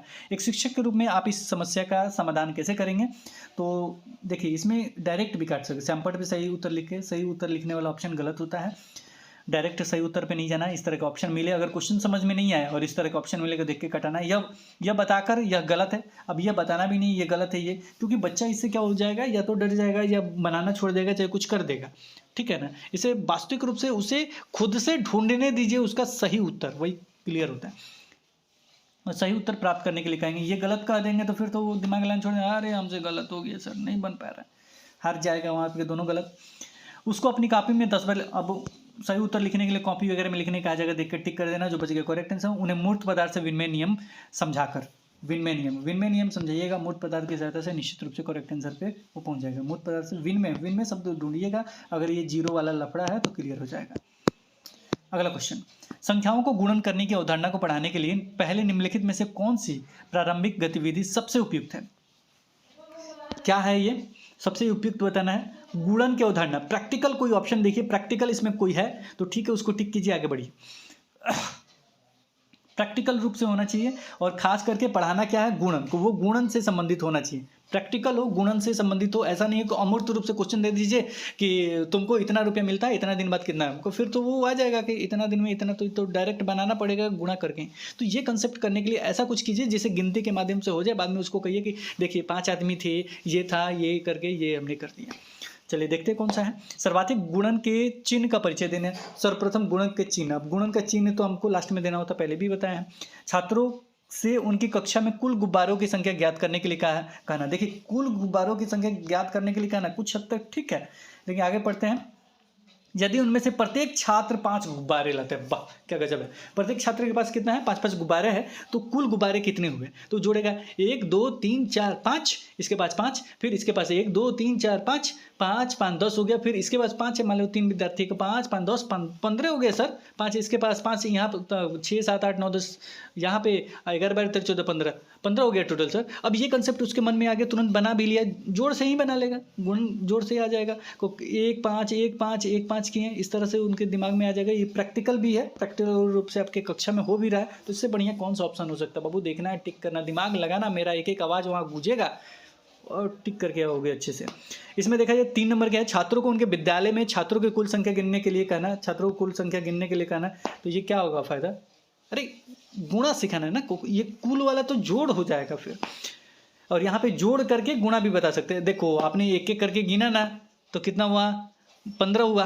अगर मैं इसको कहूँ कि ये 5 है और ये 5 है और ये 5 है, और 5 फिर ये 5 5 दूना 10, अब 5 तियाई 15, बहुत सारे उपाय है, ये खत्म। छात्रों को हल करने के लिए कहना कि यदि आपको प्रत्येक दिन जेब खर्च के लिए 10 रुपये मिलते हैं तो आपको कितने दिनों में 100 रुपये मिलेंगे, ये भी खत्म, क्योंकि ये डायरेक्ट गुणा ही करना होगा, और वो भी, ये कौन सा क्वेश्चन है, बस मतलब शाब्दिक प्रश्न हो जाएगा फिर घुमाने वाला। अगला क्वेश्चन, गणित की अमूर्त रूप से है, ये मूर्त रूप से ना होके अमूर्त, कहना क्या चाहते थे, शाब्दिक अशाब्दिक नहीं, अमूर्त रूप से, सामने नहीं है, अमूर्त रूप से हो गया, वो सामने था, मूर्त पहले सिखाएंगे ना। गणित की एक, इसमें जब भी आएगा ना तो याद रखिएगा, मूर्त पहले, उसके बाद क्या होगा, अमूर्त। ऐसा नहीं है कि अमूर्त पहले टिक करके आएगा, अमूर्त नहीं होगा पहले, बच्चे छोटे बच्चे हैं ना, अमूर्त पहले कैसे होगा, हाँ भले अमूर्त तक पहुंचाना है हमको, उच्च स्तरीय तक पहुंचाना है, अमूर्त तक पहुंचाना है, लेकिन स्टार्टिंग तो उसके बेस से करेंगे ना।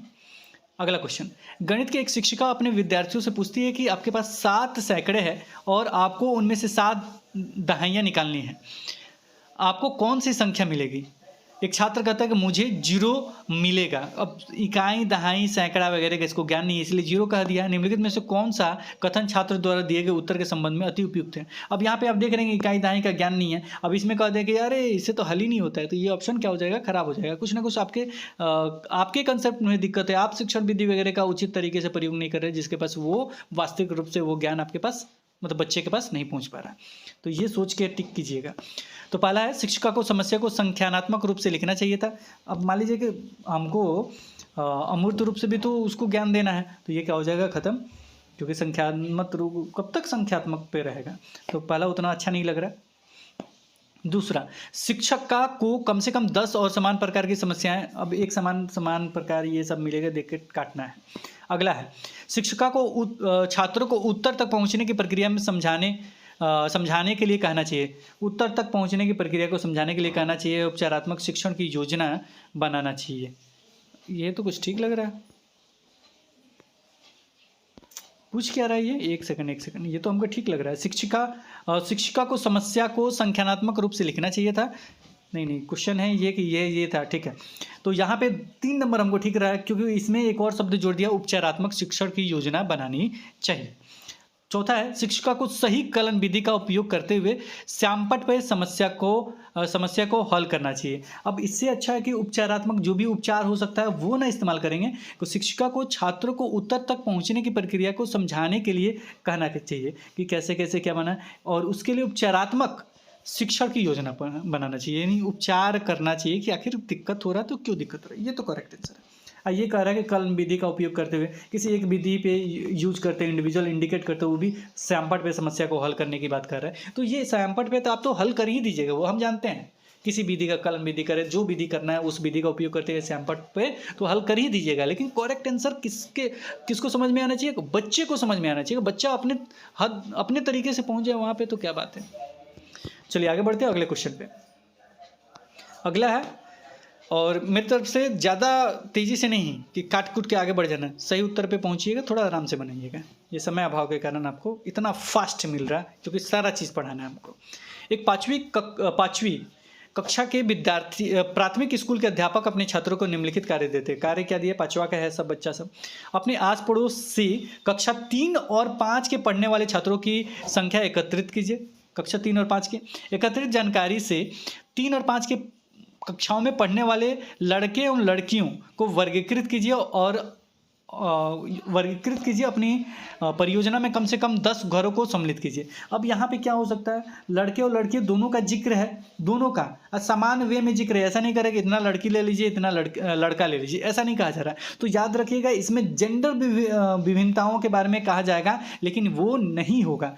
क्यों नहीं होगा? यहाँ पे कन्फ्यूजन के कारण ये हमने डाला, इसलिए नहीं होगा क्योंकि लड़का लड़की में कहीं भी तुलना की बात नहीं कहा गया। दोनों प्रश्न हमने रखा है, लड़का लड़की वाला भी रखा है और ये भी प्रश्न रखा है, ताकि आपको क्लियर हो जाए। तो इसमें क्या कीजिएगा, जेंडर वाले को क्या कीजिएगा, काट दीजिएगा। जेंडर वाला कभी ऑप्शन सही नहीं होगा। यहाँ पे परियोजना में कम से कम 10 घरों को सम्मिलित वगैरह करने की बात कहा जा रहा है। कुछ यहाँ पे कहा जाए संख्या एकत्रित करते फिर परियोजना वगैरह करने की बात कहा जा रहा है। को यहाँ पे हो जाएगा आंकड़ा प्रबंधन की अवधारणा का परिचय देने के लिए कहा गया, आंकड़ा वगैरह प्रबंध करने की धारणा का। क्योंकि ये सारी चीज़ कीजिए, परियोजना में 10 घरों को सम्मिलित करना कि ये आंकड़ा से संबंधित हो जाएगा। एक और क्वेश्चन लेते हैं, ये हो जाएगा लड़का लड़की।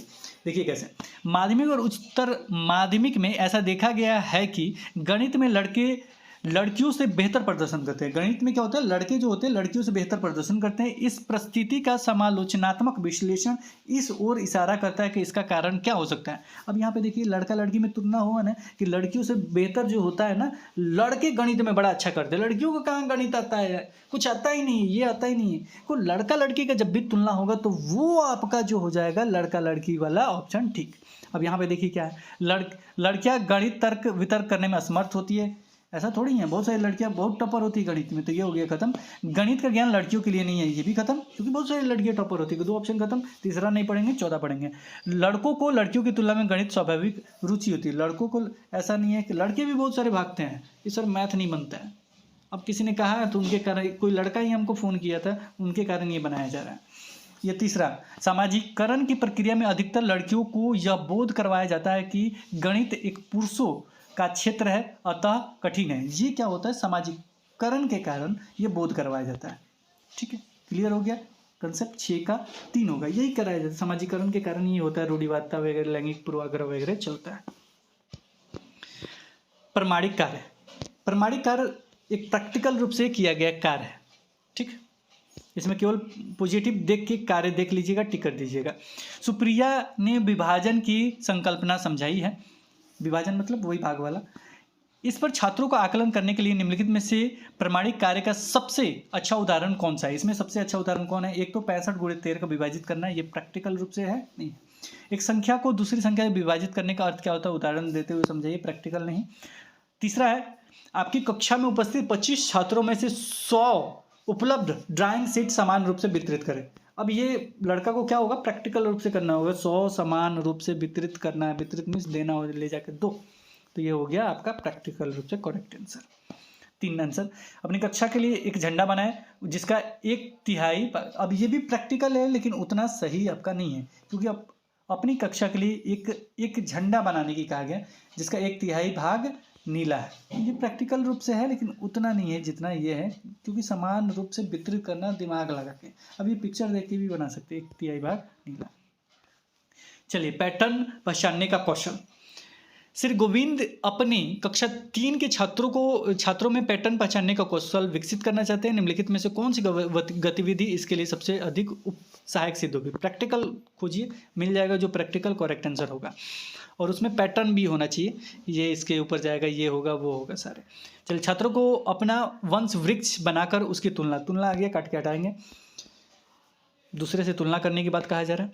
छात्रों से ये तुलना हो सकता है, लेकिन दो छात्रों के बीच नहीं, मित्र के साथ ये तुलना कर रहे हैं, इसके कारण छात्रों से रात को ध्यान से असमान देखकर उन्होंने जो देखा अगले दिन उसका वर्णन कक्षा। अब ये हो गया गलत।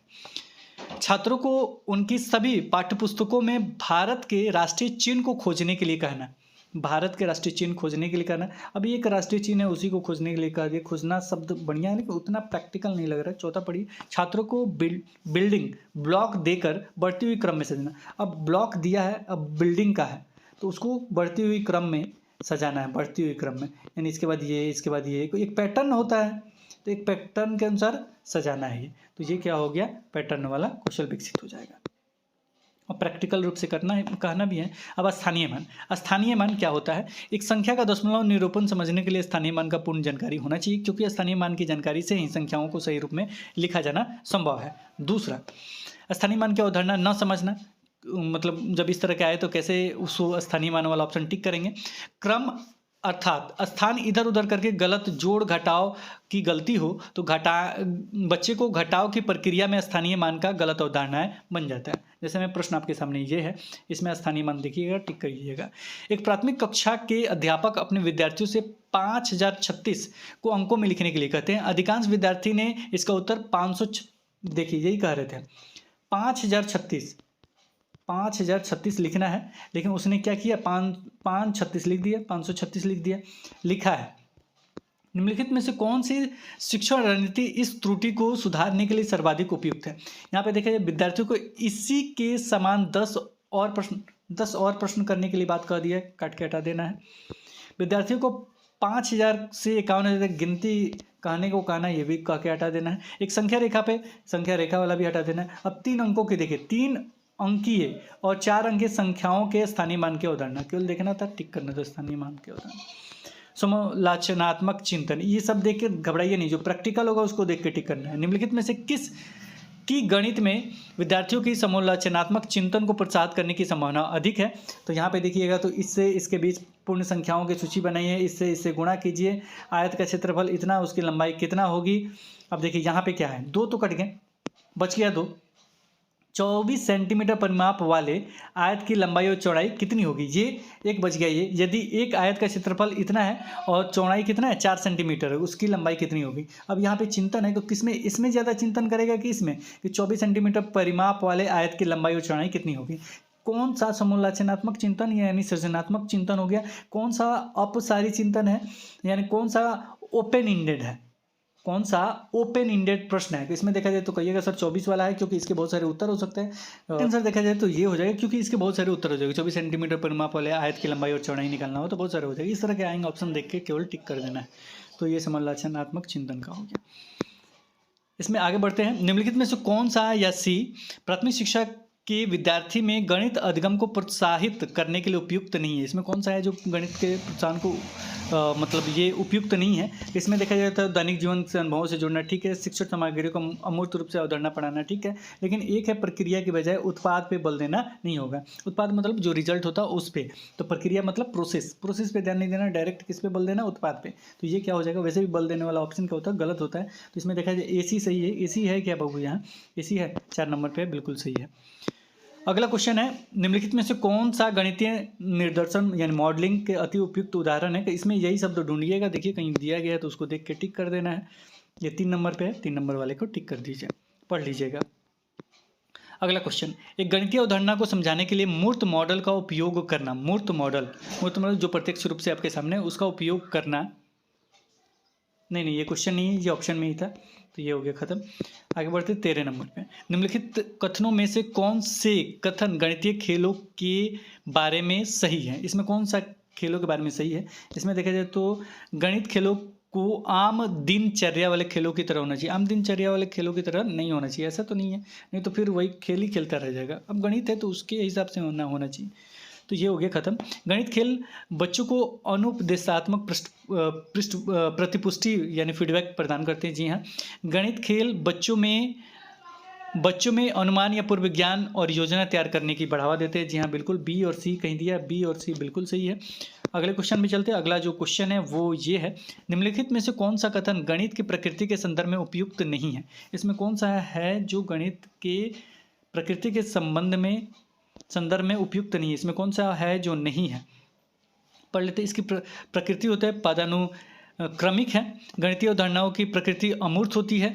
जब विज्ञान की तरह, अच्छा ये गलत हो जाएगा, ये विज्ञान की तरह है जो अवलोकन पे आधारित है। अवलोकन पे आधारित है, हमने बताया था जब ईवीएस पढ़ा रहे थे कि वहाँ अवलोकन वगैरह की चर्चा थी, तो उस पर आधारित है। ये ऑप्शन बिल्कुल गलत है, क्योंकि इसको तो करना पड़ेगा भाई।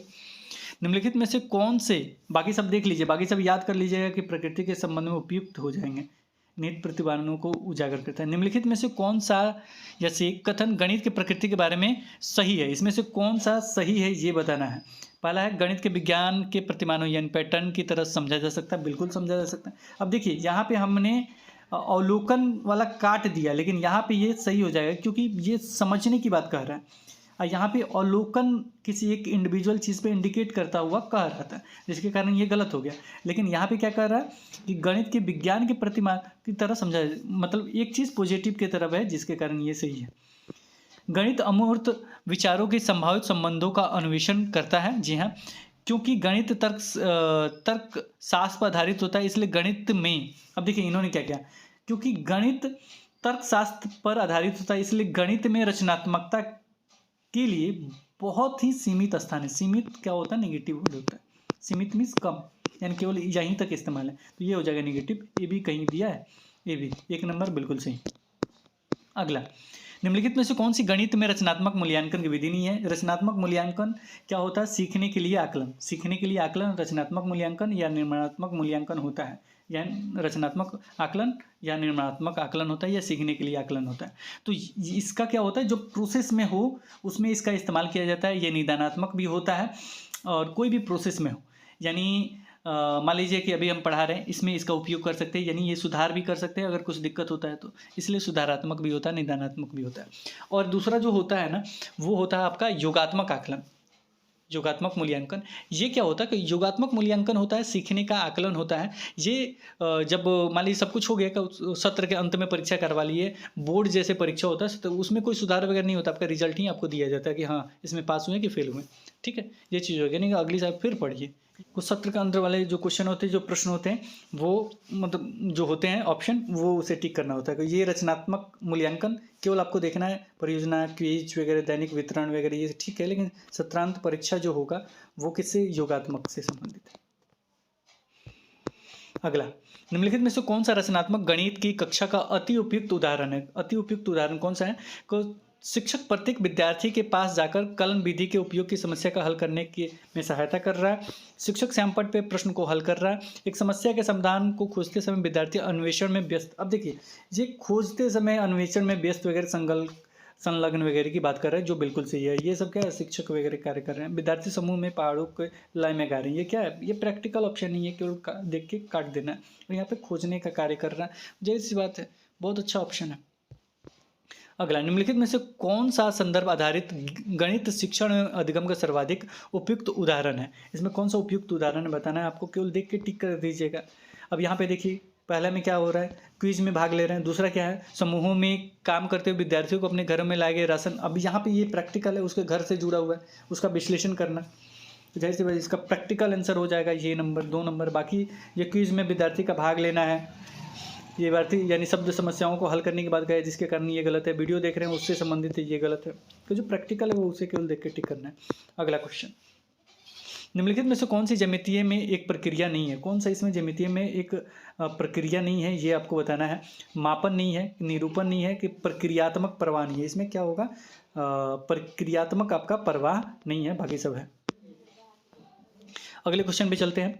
अगला जो क्वेश्चन है 20 नंबर, 27 × 4 को हल करने के लिए छात्रा इस तरह का रणनीति का प्रयोग करती है, यानी उसको तोड़ के 30 × 4 3/4। अच्छा, यहाँ से ना हम अगले दिन पढ़ाएंगे, क्योंकि इसके बाद वैसे इसका उत्तर हम बता देते हैं। इसके बाद हमने लिखा है ये परिमेय संख्याओं का योग और गुण, और इसके बाद NCF वगैरह है, उस समय हम क्लियर कर देंगे। यहाँ पे ये किया है, तो इसमें अगर करेक्ट आंसर देखा जाए तो ये रणनीति जो है अति उपयुक्त है। कैसे, तो ये रणनीति, छात्रा ने इस रणनीति का उत्तर आकलित यानी अनुमानित किया है, बिल्कुल नहीं किया है। नीचे चलेंगे, यह गुण की समस्या को हल करने के लिए, देखिए यहाँ पे उत्तर भी है, यहाँ पे देखिए इसका उत्तर भी लिखा हुआ है। यह गुण की समस्या को हल करने के लिए अनुपयुक्त कलन विधि है, बिल्कुल नहीं। तुक्के भिड़ाकर ये काम कर रही है, बिल्कुल गलत हो जाएगी। छात्र ने गणन के लिए प्रतिकारी रणनीतियों का उपयोग इन्होंने किया। एक तकनीक का, एक रणनीति का उन्होंने प्रयोग किया, इसलिए उन्होंने करेक्ट आंसर बता दिया। हुआ क्या है, 27 गुणे 4 करना था, तो 27 गुणे 4 की जगह पे 30 गुणे 4 कर दिया, फिर 3 गुणे 4 कर दिए। 27 में तीन उन्होंने क्या किया, ऐड करके कर दिया, फिर उन्होंने 3 गुणे जो 4 किया उतना घटा लिया, कि 108 उसका आंसर हो गया। इसके बाद हम बहुत सारे गुणज वगैरह क्या होता है, तत्समक, और ये गुणन का तत्समक, योग का तत्समक क्या है, एनसीएफ वगैरह जो पढ़ना है वो सारी चीज़ पढ़ेंगे नेक्स्ट वीडियो में। ये वीडियो कैसा लगा आपको जरूर बताइए कमेंट सेक्शन में। फिर मिलते हैं एक नई वीडियो के साथ, तब तक ये वीडियो पूरा देख लीजिए, और जैसे ही कमेंट वगैरह आना शुरू हो जाएगा आपको नेक्स्ट वीडियो जल्दी या शाम तक या जब तक ये अपलोड हो जाए तो उसके बाद मिल जाएगा। धन्यवाद, बाय बाय।